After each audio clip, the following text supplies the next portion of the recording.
Are you going to meet her?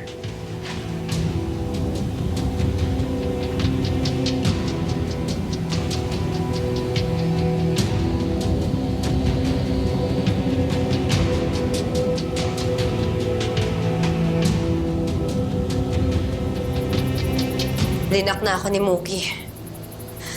Dapat talaga noon pa nag-message na ako sa kanya eh. Baka kung ano-ano yung sinabi ni Jade tsaka ni Danilo sa kanya. Emma,